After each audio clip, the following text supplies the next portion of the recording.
Hi, beautiful people. Welcome to the Fort Salem Library, where we read you your fanfiction. So sit down or don't, relax or don't, and enjoy these stories in a way you have not before. We at Fort Salem Library do not own Motherland Fort Salem or any of the related characters. The Motherland Fort Salem series is created by Elliot Lawrence and owned by Freeform. This story is a work of fanfiction and is meant for entertainment only. We are not making any profit from these stories. All rights of the original Motherland Fort Salem story belong to Freeform. We also do not own Bird Bones Picked Clean, or any of its original characters and storylines. We did, however, get permission from the author to read their story. This story was created and written by the avid reader _ sometimes writer, and you can find the link in our show notes. This story is being read to you by Angela.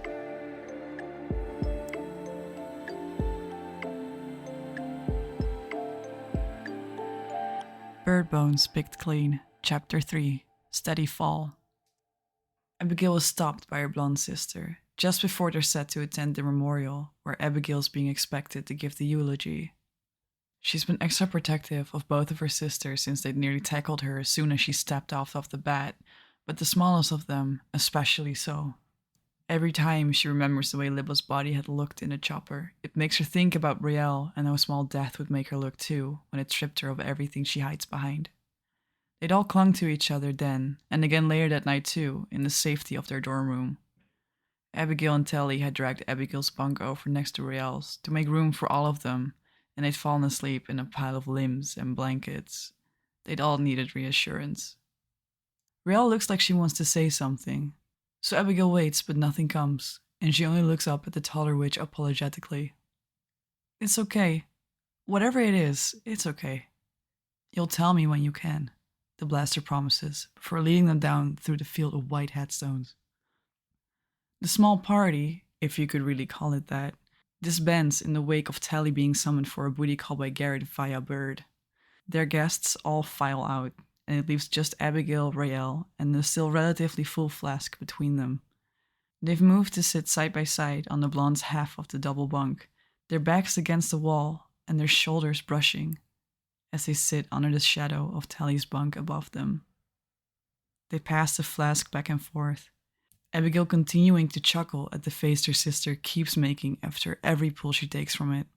It turns out that either the blonde has been drinking way too fast in the rare instances she isn't looking, or she's just a lightweight, which is absolutely adorable. The fixer insists she isn't with civilian alcohol, and Abigail is inclined to believe her. The witch-made stuff, like what's in their flask, is much stronger than its counterpart. "Abs, I need to tell you something, but I need you to promise you'll try not to cry," Rael finally mumbles, her head leaning against the taller witch's shoulder comfortably. Her voice is slightly slurred, and Abigail is sure she's somewhere between drunk and buzzed. The blaster herself is only sporting a warm buzz.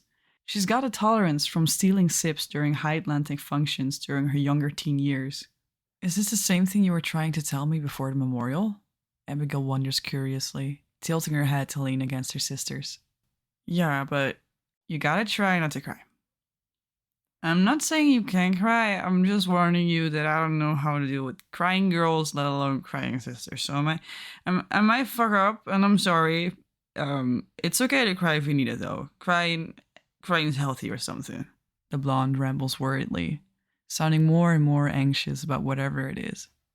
"I'll forgive you.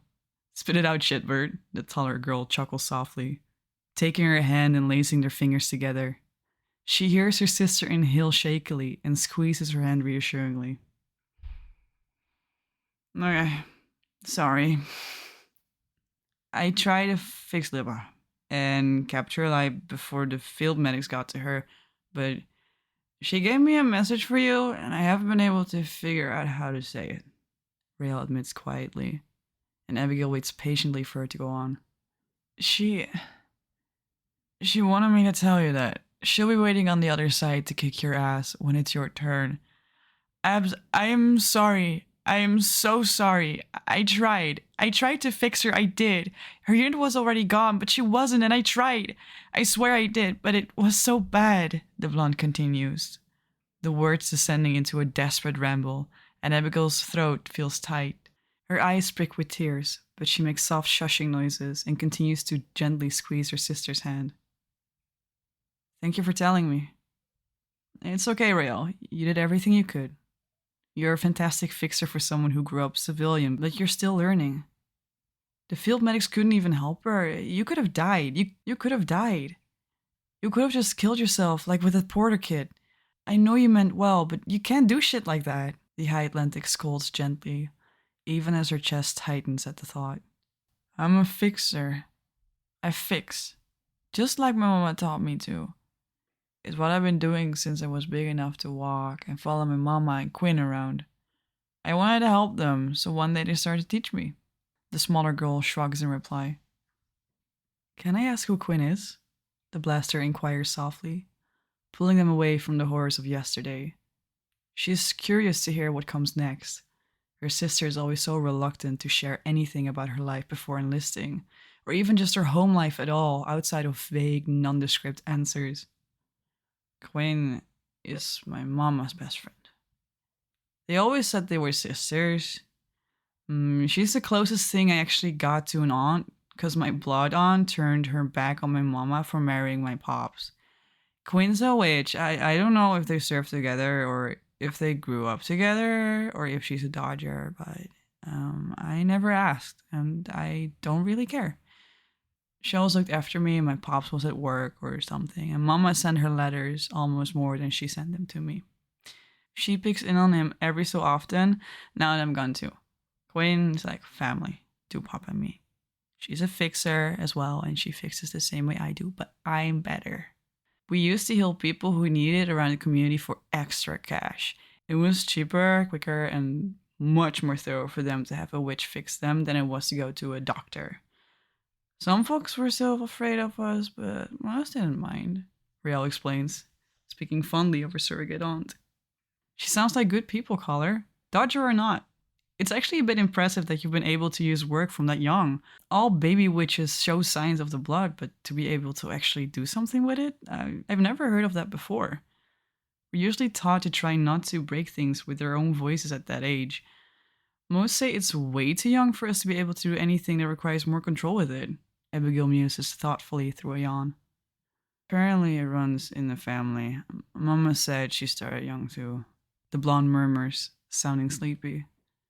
You gonna pass out on me over that shit, Bird? The taller witch teases, jostling her sister gently by shifting her shoulders just enough to make her stir again.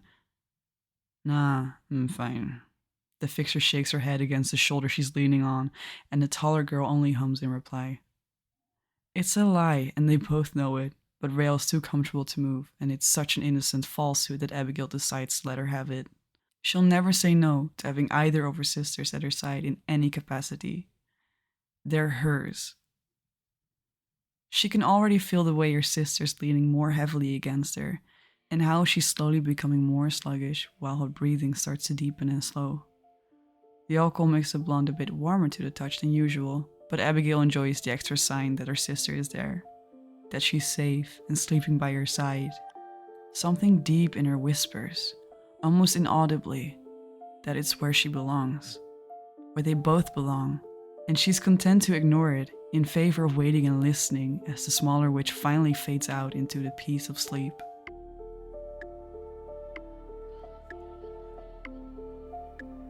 Please find the fanfiction you just listened to on Archive of Our Own, and leave the author some love. Without them, this wouldn't be possible, and we want to thank them from the bottoms of our hearts for creating these amazing stories and keeping the show alive.